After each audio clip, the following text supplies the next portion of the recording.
Hello दोस्तों, मेरा नाम है मयंक कुलश्रेष्ठ और मेरी कहानी का नाम है झुलसता सूरज। सूरज को हम कई तरीके से पूजते हैं। उगते हुए सूरज की अलग पूजा होती है, ढलते हुए सूरज की अलग पूजा होती है। किसी उदाहरण के तौर पे अलग से सूरज का नाम दिया जाता है, उसकी तरह तपो, उसकी तरह जलो तो निखर के आओगे। लेकिन मैं बात करना चाहता हूं झुलसते हुए सूरज की।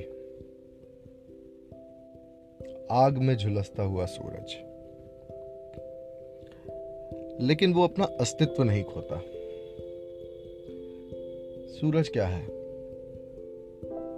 आग का एक दहकता हुआ गोला, लेकिन उसके बाद भी हम उससे बहुत कुछ चुरा लेते हैं। उसकी आने वाली रोशनी, उसकी सोलर पावर और भी कई तमाम चीजें। प्रकृति भी चुराती है, हम भी चुराते हैं और समय आने पर उसे गरिया भी देते हैं। गर्मियों में तेज है तो हाय रे गर्मी, हाय रे सूरज कितनी जोर से जल रहा है। सर्दियों में ना निकले, हाय रे सूरज तू ना निकला तो कपड़े कैसे सूखेंगे।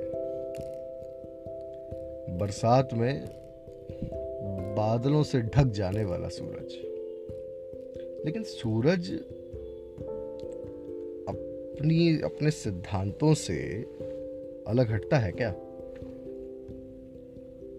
मुझे तो नहीं लगता। वो तब भी झुलस रहा था, वो आज भी झुलस रहा है, वो आगे भी झुलसता रहेगा।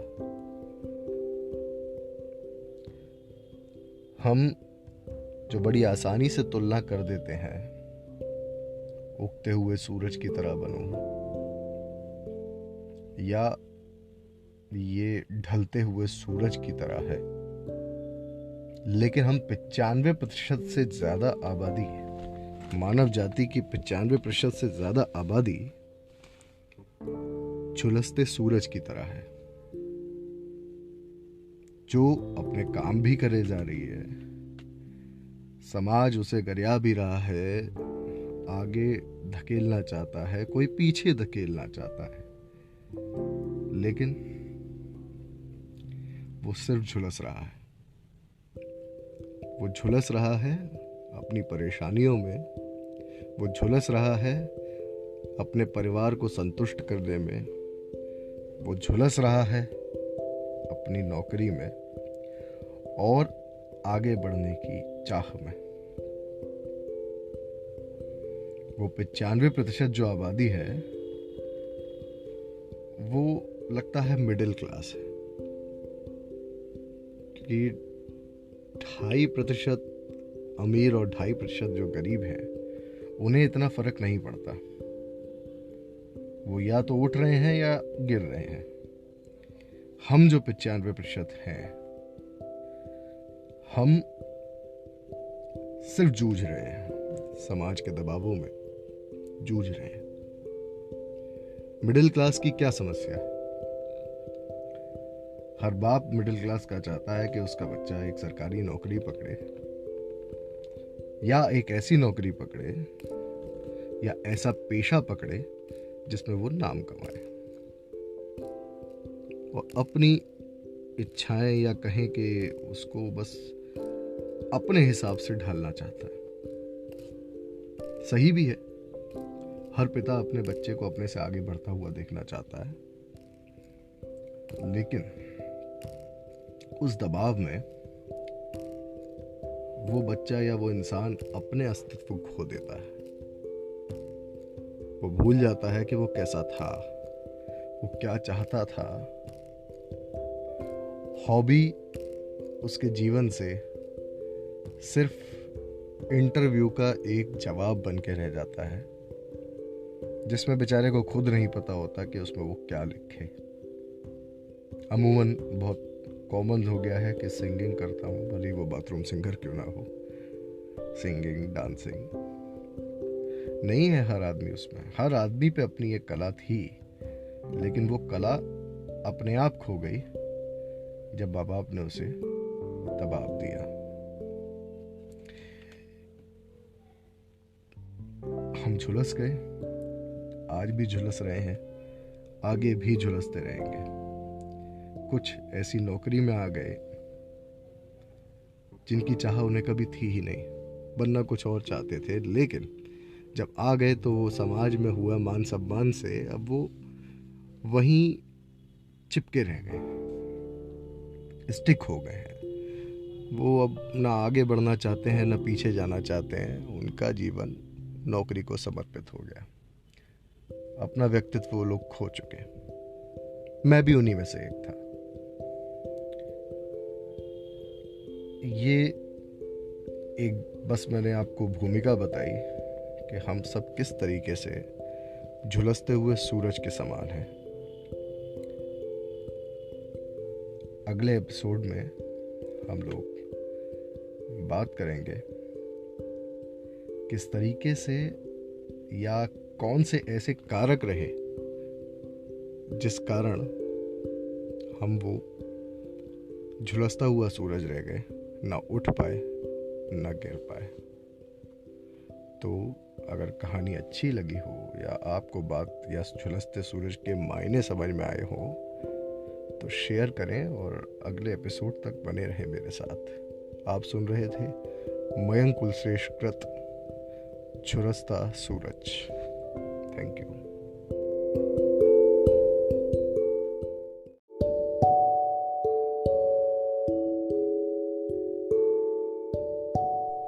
हेलो दोस्तों, मेरा नाम है मयंक कुलश्रेष्ठ और आप सुनने जा रहे हैं आज मेरी कहानी झुलसता सूरज का भाग 2। घर का ना पढ़ने वाला बच्चा। एक बालक, एक बच्चा, एक बेटा, एक बेटी जो पढ़ाई में थोड़ा सा कमजोर है, वो कभी कुछ और नहीं कर सकता। उसके माँ बाप अगर घर में 2 हैं तो उसके माँ बाप या तो दूसरे बच्चे का एग्जाम्पल देते रहेंगे कि यार थोड़ा पढ़ लो, कुछ कर लो, उसके बाद सब करना। हो सकता है उसका दिमाग कहीं और हो, लेकिन घर वाले चाहते हैं कि नहीं, पहले कुछ पढ़ लो, कुछ बन जाओ, उसके बाद कुछ करना। ये मिडिल क्लास की बहुत बड़ी दिक्कत है। उनके दिमाग में रहता है पहले बच्चे को सेट कर दे, नहीं तो ये दर दर की ठोकरें खाएगा। जिस चक्कर में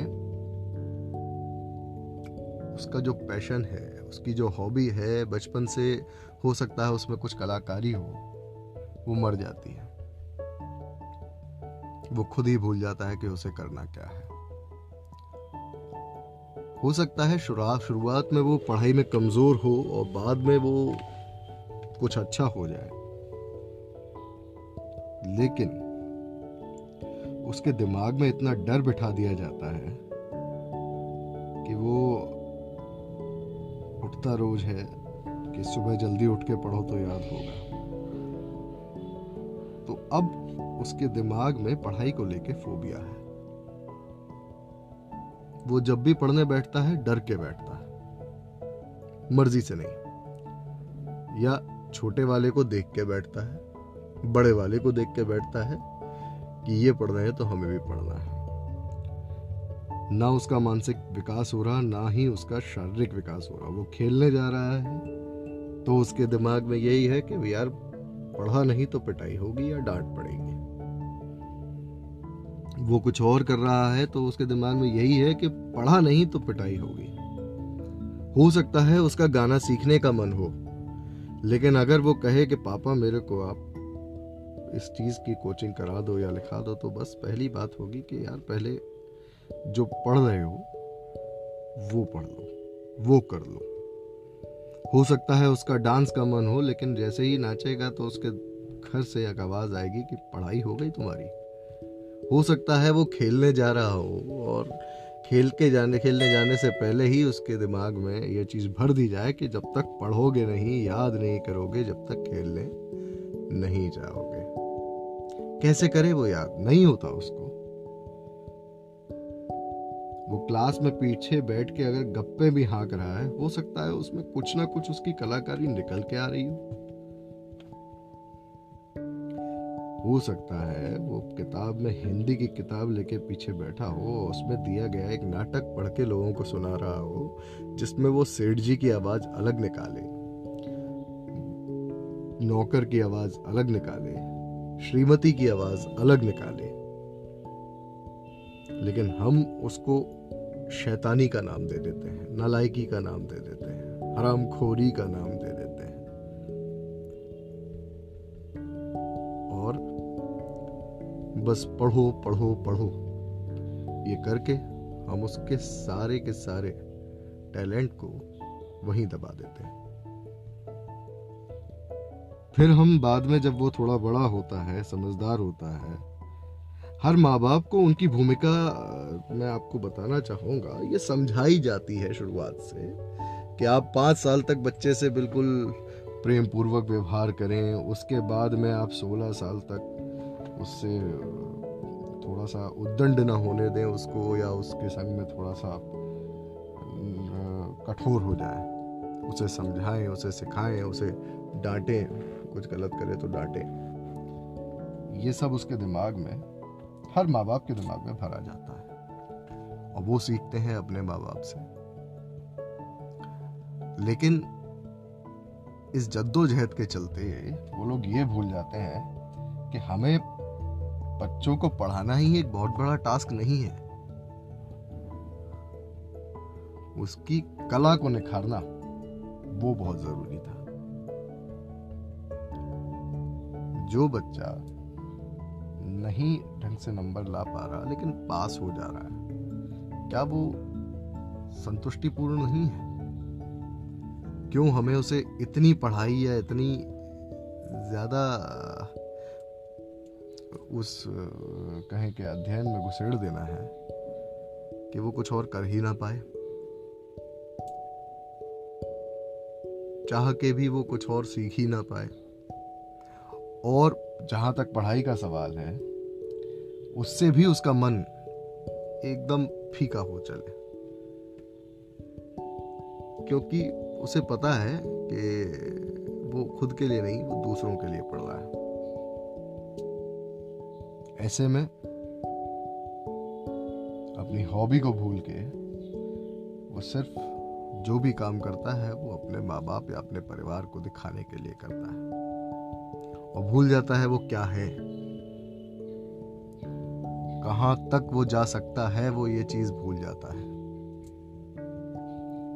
और हम उसी रूपरेखा में घिसते रहते हैं, एंड में जाके वही झुलसते सूरज की तरह हो जाते हैं कि 18 और से 20 साल तक पढ़ाई या 22 साल तक पढ़ाई, उसके बाद नौकरी, फिर शादी, फिर बच्चे, और जीवन खत्म, व्यक्तित्व का नाश। आपको क्या करना था? अगर 5 मिनट भी मनन करेंगे ना, आप सोच नहीं सकते, क्योंकि वो तो आप सब भूल चुके ना। आपको बचपन से एक चीज भर दी गई कि पढ़ोगे नहीं तो कुछ होगा नहीं। घर में पुताई वाला भी आ रहा है तो उसको देख के पिताजी यही कह रहे हैं कि इसके बाप ने भी बहुत कहा होगा कि इससे कि पढ़ ले, लेकिन देखो ये नहीं पढ़ा तो आज पुताई कर रहा है। पलट के अगर वही बच्चा पापा से पूछ ले कि अगर इसके बाप ना इससे कहते कि पढ़ ले, तो हो सकता है ये पुताई की जगह कुछ और कर रहा होता। हो सकता है ये जो दीवारों पर पेंट कर रहा है, इसकी पेंटिंग करोड़ों में बिकती। हो सकता है ये इसका शौक हो, आज मजबूरी बन पड़ा।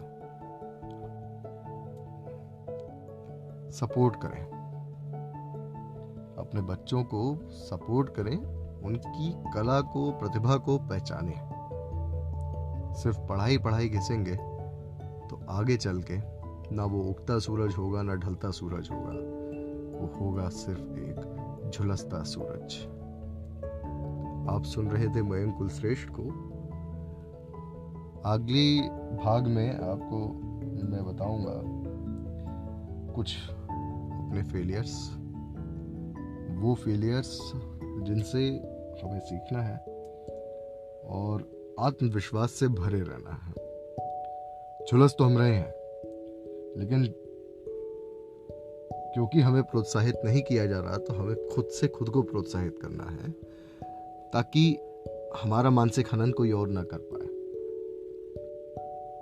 तब तक के लिए बने रहे मेरे साथ। Thank you, bye bye.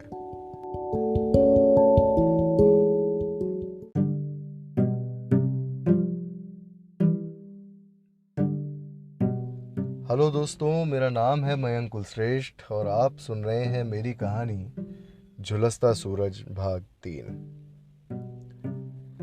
पिछले एपिसोड में हमने बात करी कि किस तरह हमने अपनी कलाएं खोई। इस एपिसोड में जिसका टाइटल है असफलता, असफलताओं की पूरी एक सीढ़ी है जिस पे हम बढ़ते चले जाते हैं शुरुआत से एंड तक। और मेरी पहली असफलता थी जब मैं 10वीं में था। बात है 2008 की। 9वीं क्लास में जब मैं था तो कुछ कल्चरल इवेंट्स होने थे जिसमें मैंने पार्टिसिपेट किया। मैं ना ढंग से डांस कर पाया, ना मैं ढंग से एक्टिंग कर पाया, लेकिन मेरे को मन बहुत था। क्यों? क्योंकि पढ़ाई से जुड़ने का बहाना मिल रहा था।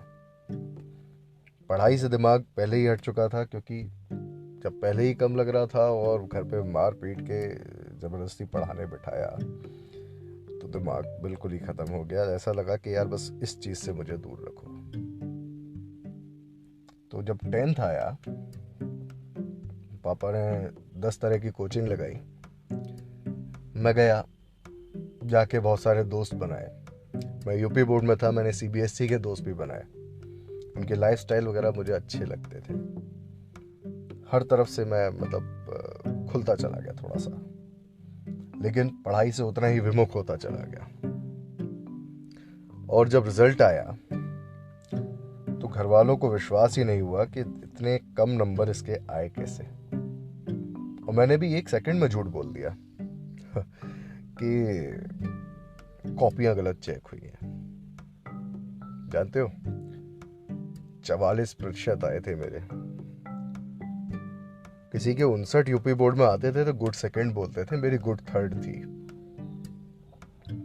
लेकिन उस समय फोन का जमाना था। डॉट फोन पर मामा से रिजल्ट पूछा गया, उन्होंने बताया। मम्मी के होश उड़े हुए थे और मैं बस इतना सुनना चाह रहा था कि शायद मैं पास हो जाऊं, फेल ना हूं। वही हुआ, मैं पास था, लेकिन 44% के साथ। मैं बहुत खुश था, लेकिन वो खुशी जाहिर नहीं कर सकता था, क्योंकि सामने खड़ी जो मम्मी थी ना, वो मेरे साथ साथ सुबह 4 बजे उठती थी, मुझे पढ़ाती थी। तो मुझे समझ नहीं आया ये असफलता मेरी थी या उनकी। मैं खुश था। मैं इसलिए खुश था कि मुझे लग रहा था मैं उतना भी लिख के नहीं आया हूं जितने मुझे नंबर मिल गए।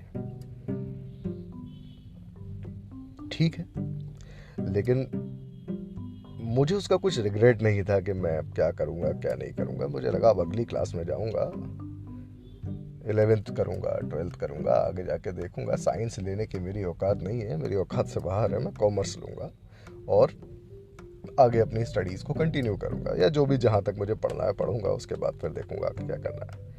कोई प्लान्स नहीं थे 10th तक। तो मैंने फिर देखना शुरू किया कि देखते हैं अब घर वाले मुझे किस स्कूल में, या तो इसी में रखेंगे या किस स्कूल में दाखिला दिलवाएंगे। पता लगा बेचारे 2 महीने में स्कूल ढूंढ ढांड के लड़के का फ्यूचर बर्बाद हो जाएगा। मेरे को 10th दोबारा करने भेज दिया सीबीएसई बोर्ड से कि भैया एक बार दोबारा कर लो, शायद परसेंटेज अच्छे बन जाए, थ्रू आउट फर्स्ट डिवीजन तो हो जाओ। अनबना सा मैं चल तो गया चला भी गया, कॉलेज गया, स्कूल गया, वहाँ मिला। लेकिन हाँ, आ भी गए, 80% आ भी गए, क्योंकि उस हिसाब से सिलेबस बहुत कम था। घर वाले निश्चिंत हो गए कि अब लड़का ठीक है, पढ़ने लग गया। मैं फिर से अगले स्कूल में, अब वो सोचने लगे कि मैं अब समझदार हो गया हूँ। 80% लाया था भाई, समझदारी की बात तो थी। पापा ने मैत्री व्यवहार करना थोड़ा सा शुरू कर दिया। बेटा कहाँ जाओगे, कौन से स्कूल में जाओगे। तब तक मुझे ये समझ में आ गया था कि अब सीबीएसई में थोड़ी तो मौज मस्ती है ही। दूसरा, किशोरावस्था थी, टीनेज में मैं प्रवेश कर चुका था। लड़कियों की तरफ थोड़ा ज़्यादा ध्यान जाता था, तो मेरा पूरा मन था कि मैं कोएड में पढूं।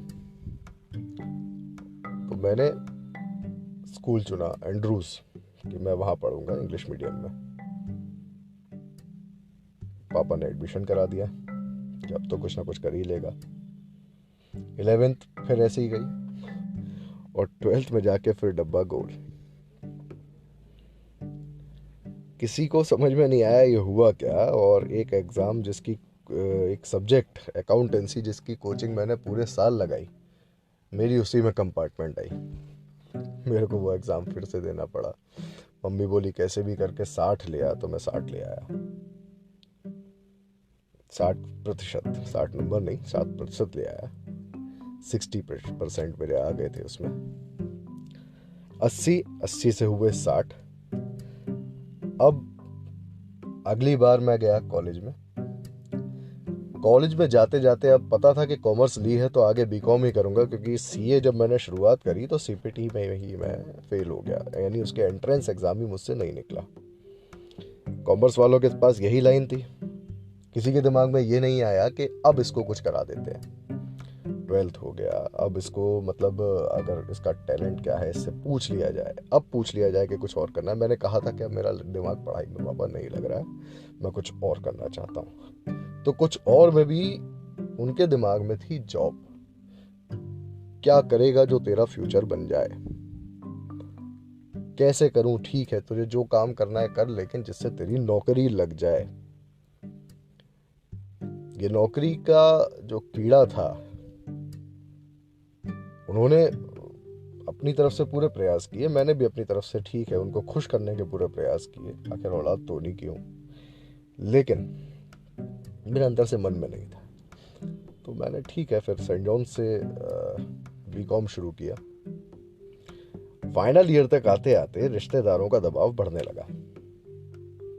छोटा वाला बहुत होशियार है, बड़ा वाला कुछ करता नहीं है, या फिर इसका कुछ सोचो आगे ये क्या करेगा, बीकॉम से तो कुछ होने का नहीं, कायस का बच्चा है, सरकारी नौकरी तो होनी ही होनी चाहिए। पापा को पता था कि इसका रुझान या फिर ये जो कर लेता है वो ऑब्जेक्टिव पेपर में कुछ कर पाता है। तो उन्होंने बैंक की तैयारी में मेरे को बिठा दिया। मैं भी कर गया, तैयारी करी। तैयारी के बाद एग्ज़ाम दिया। एग्ज़ाम में भी बहुत तरीके के आईबीपीएस होता है, आईबीपीएस आरआरबी होता है। तो सबसे लोएस्ट होता है आईबीपीएस आरआरबी।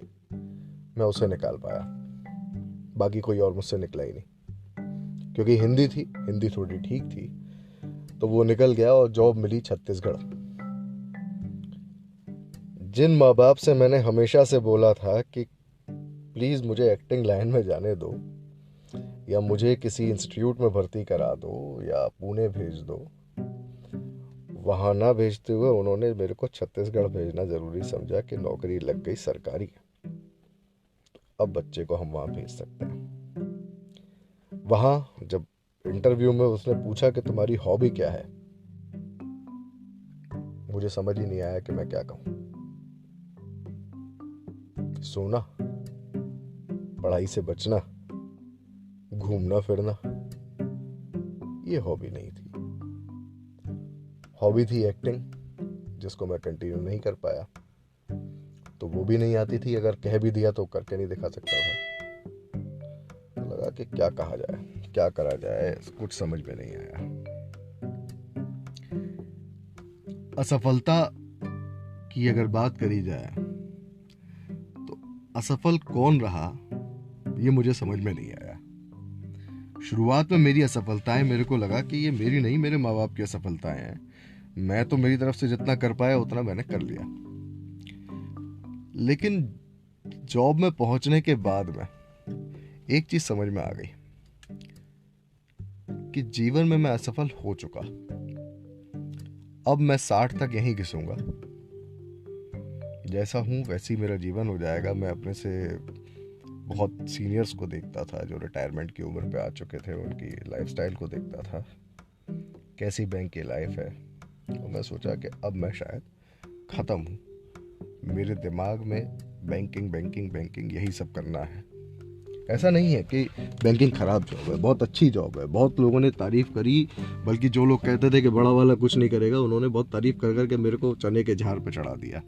मैं भी खुश था कि चलो अब कुछ सम्मान मिलने लगा, लेकिन वो सम्मान मुझे अंदर से पसंद नहीं आ रहा था। क्रिएटिव लाइन में जाना चाहता था और यहाँ बैठ के दूसरों को बस लोन देना, पासबुक एंट्री करना, ये सब। और फिर उसमें भी मैं अधिकारी बना तो अधिकारी अधिकारी अधिकारी ऐसा हो गया कि भले ही आपको पता है आपकी औकात कितनी है, लेकिन आपके घर वाले आपको बहुत चढ़ा देते हैं। और मैं इतना ज़्यादा चढ़ चुका था कि मुझे लगा हो गया बस मेरा, अब बस कैसे भी करके मेरे को छत्तीसगढ़ से निकल के बस वापस आगरा आना है और मेरा काम हो जाएगा।